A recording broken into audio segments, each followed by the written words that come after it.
Gwyn Ashton, welcome back to Australian Musician. Thanks, mate. It's great to be back on. Um, it's been a while. Yeah, I think it was COVID last time we spoke to you. It was you and Chris Bennett. Yeah. Well, I was watching that the other day. So, Yeah. yeah, that was a lot of fun. Yeah, you're back in Australia continuing your Mojo Soul tour. Um, where have you come from? Well, I spent all of last year traveling across Central Europe, going down to the Balkans, to some shows in Croatia, um, Germany, Czech, Slovakia. Uh, so then I drove from Prague across 5 countries so I went through Czech Republic, Germany, Holland, Belgium, into France.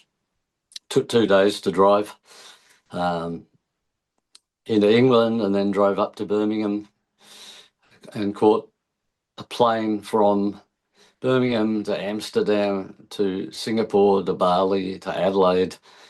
And then I had one day off, put the van back on the road and drove to YLR, which is about a 5 hour drive Yeah. that way.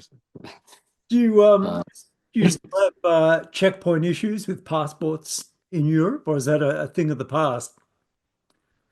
um, I I constantly get pulled over at checkpoints, border patrols, customs, searching the van, making sure I'm not smuggling cigarettes or alcohol. That's what they're kind of concerned about, I think, and people, of course. Yeah. Yeah, Your music goes down well in the Eastern European countries. Do you think that's because the blues is similar to the traditional music of those places? yeah. The blues is folk music, It's pretty universal, really. I don't just play blues, but when I do, there's quite a big blues scene all over Europe, really. Yeah, Um, they love it, and of course, it defeats language barriers because it's a feeling and whatever. And a lot of people don't speak English. I'm having trouble with that this morning. um, but they can still identify it and they still get off on it, and it makes them happy. So that's my job. yeah. What's the best part of being or having a life on the road, basically?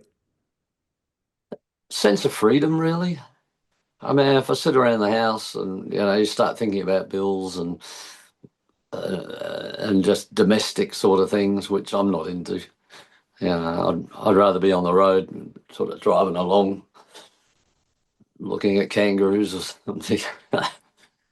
Yeah, Yeah. Um, and it's great taking my music that I wrote. It didn't exist before I put it down on the computer or pen and paper or whatever, and people enjoying it, making them happy, getting them you know, out of their states of mind. They might be going through something bad, and come to a gig and get happy for a little while. yeah. Your tour cycle is that you're basically in England and Europe during the the warmer months, if you can call them warmer months over there, um, Yep. and then the summer Oh, here. it gets hot over there. Not in England, but No. no. And then the summer here. You're booking Australian gigs ahead. I see there's a lot of newer venues that you haven't played before. How do you keep up with new venues opening? How do you find your gigs? A various number of ways. I have friends tell me about things and they say, hey, try this gig. And then other gigs put me on to other new places as well. So it's a good little community of musicians we have over here, quite helpful. And I steal other people's gig guides. I collect all the email addresses of the venues and phone numbers and whatnot. It's so tedious. I spend hours Yeah. mailing out and whatnot. But that's what we all do. That's how we stay alive. The music industry is in pretty bad shape at the moment as far as the recording industry. And so it's a bit of a do-it-yourself game now, and everybody's doing it. Yeah. Yeah. Um, you're touring the Mojo Soul album still. Yeah. What do you tell me about how that album came together, how you recorded it? Well, I got locked down in Adelaide for 3 years when COVID hit because I was out here for a tour to promote Sonic Blues Preachers, which was an album I did with John Freeman from Fraternity and Mickey Finn, Adelaide, great Adelaide bands. We got locked down. My flight got cancelled back to England. I had a bunch of half-written songs, not really finished. So it gave me the chance to slow down a little bit for not touring, and I finished the songs off and wrote some more. And here in South Australia, we didn't really have such a bad lockdown as, say, Victoria. I mean, you guys had it really bad. So we could assemble groups of 3 or 4 people. So I grabbed a whole bunch of musicians, brought them to this room, a friend's place in Salisbury. And we created a lot of music. I had Paul Wheel from Icehouse on drums, Travis Stragani from Super Jesus on drums. We had Dave Light from Cold Chisel, harmonica player, Matt Taylor, Chain, Chris Finnan, and Dave Gleason from the Screaming Jets. He came down. And Andrea Dawson, who this house belongs to. We co-wrote a whole album of material, as I did with Gleason as well. And Mojo Soul was kind of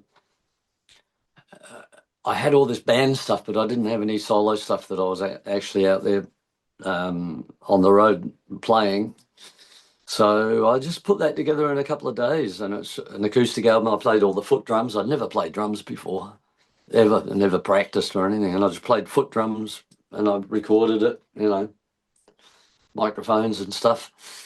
And I wanted to celebrate 50 years of playing guitar because it was coming up to it was 2022,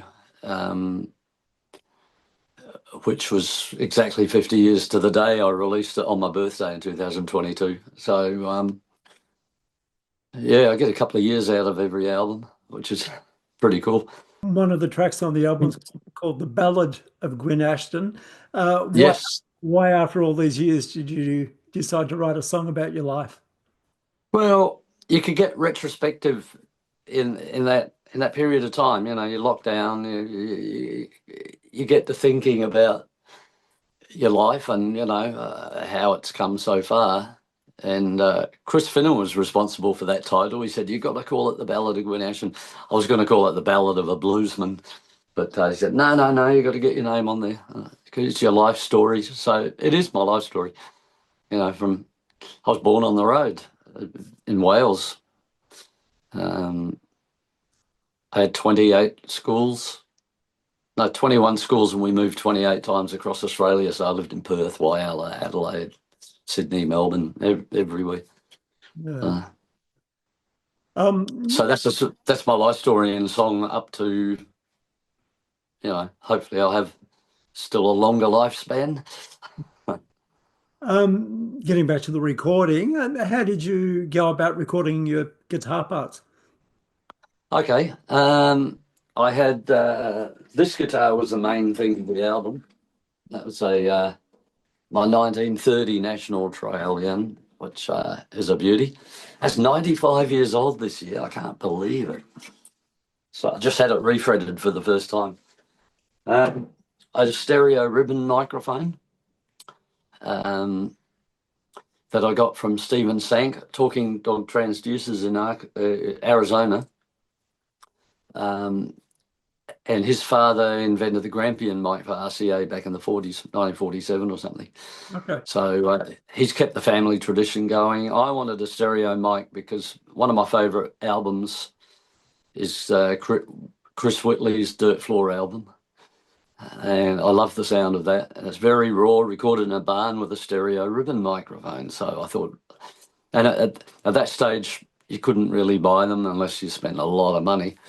So this guy made me one. It's a prototype, and some orchestra leader at Abbey Road Studios asked me if they could use the microphone, but I was on tour at the time, so it didn't happen. But it's pretty cool. It's a great microphone. Yeah. And I recorded it on the laptop. I don't know if you can see that here. I've got an SM7B microphone. My father used to work for 5UV radio station, and he'd bought up a bunch of microphones back in the 70s.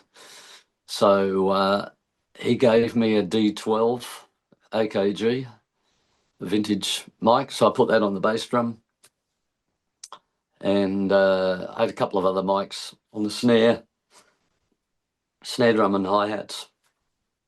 So I just kick things in, hopefully in time, and recorded it straight into Logic Pro. Okay. And you were telling me last week that you've excuse me, enhanced the percussion sound live. Have you gone about doing that? I'm more confident with it. I still use the same microphones on the stuff. I've kind of turned some of the acoustic songs into electric songs and sort of grind it out a bit more. And for a live situation, it's really cool. I can do it acoustic live, but it's kind of working. You know, get the Strat out through the Princeton and bang, bang, bang. It's a good feeling when you got a bit of delay and buzz. Yeah. That's kind of what I did, and that's basically what it is. What you hear on the album is really what you get at a gig, only it's electric. So. Yeah. Do you write yourself a set list, or do you just read the No. Uh, I've got 10 albums out now. I do kind of solo versions of a lot of my old stuff as well. And I just read the crowd, see what they're digging, see if they're getting into it. And I play a bit of Weisenborn lap slide as well. Yeah. Bill Asher gave me a one of his Weisenborns over in Los Angeles. Said, I want to see you playing one of my guitars. So I brought it back to Australia and played that around. Sunrise pickup. Yeah. Because you have gear stored in UK and gear stored here as well. Yeah, I got duplicate of everything. Over there, I got Bill Ward's drum kit from the first Black Sabbath album. He recorded Paranoid with it as well.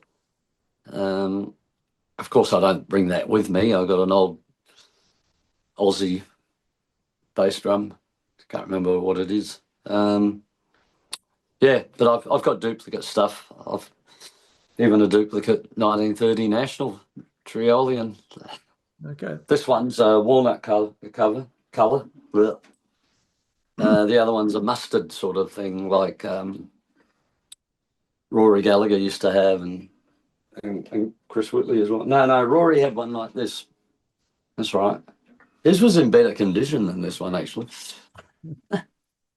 His Strat wasn't. Yeah. So how do you travel with that? Do you check it into luggage, or do you carry it with you? No, that stays here. And I've got another one in England. Yeah. that I have in Europe. I've got another 1930, 1936, 1932 Duolian, and a 1930s Stylo, which is like a bell brass, chrome plated, like Mark Knopfler's, I guess.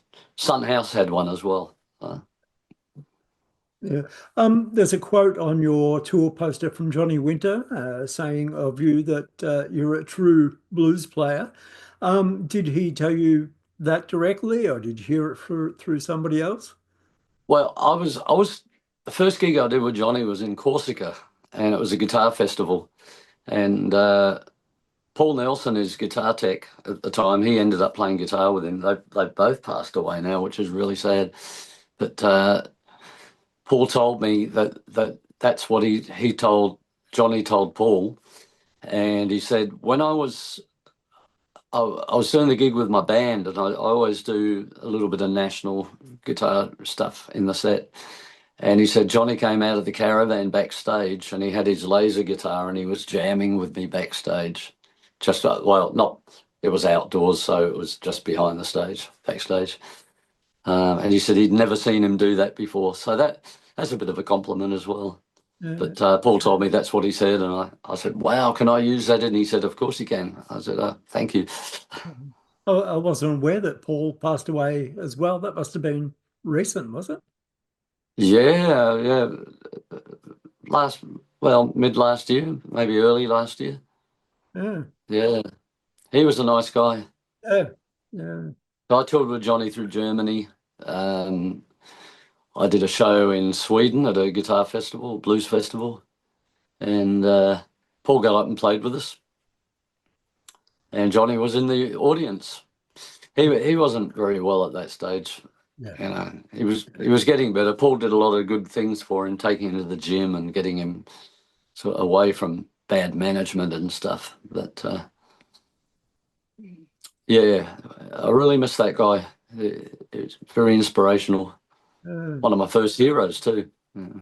and Robert Plant has been a regular at some of your shows as well. Well, yeah, I I've been living in Worcestershire in England, and that's where he's from as well. So he's been to five of my gigs. He brought his son out to one. My drummer was a singer as well, and he was a young lad, and he was singing in Robert's son's band, and Robert's son was a drummer, and he brought him out. There were only like six people in the room, and my drummer's parents, a couple of other guys, and Robert Plant and his son. So we had this little audience that night with His Majesty there. When you think back on your career, what are your strongest memories?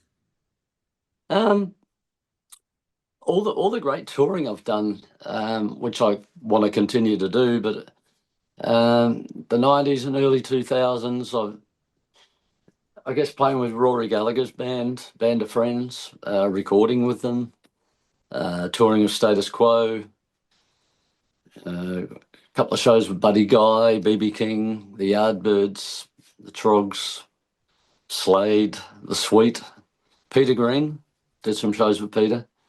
Um, that's a funny story too. He wrote his address down on a business card for me, and there was a and he had to go into the other room. And he said, "Oh, Nigel said I can't give you my phone number. You have to call him." That was Nigel Watson. And so, yeah, another casualty, eh? Uh, so, what else have you got happening apart from this tour? Well, well, as I said before, I recorded a whole bunch, 110 new songs when we were locked down here in this room, and I'm working with Andrea Dawson. She's a great singer, songwriter, and we've co-written this album together. So that album's getting mixed now. I recorded three albums with Paul Wheeler, Icehouse drummer, Chris Lambden, bass player, and we got special guests on that too. Don Airy, Deep Purple, keyboard player. He's on the track. Richard Fortus, Guns N' Roses guitar player. I mentioned Matt Taylor before. All that stuff, and I've got a new album called Grease Bucket is about to come out, which is a real contemporary sort of Black Keysy kind of Gary Clark Jr., that kind of swampy, funky blues rock album, and that's coming out soon. But we're just it's through a record company called MR Records in Melbourne, and we're just sort of sourcing publicists at the moment because you can't put a record out without a 3-month publicity campaign. So we're just trying to get the right person to do the job. So that'll come out soon this year. Okay.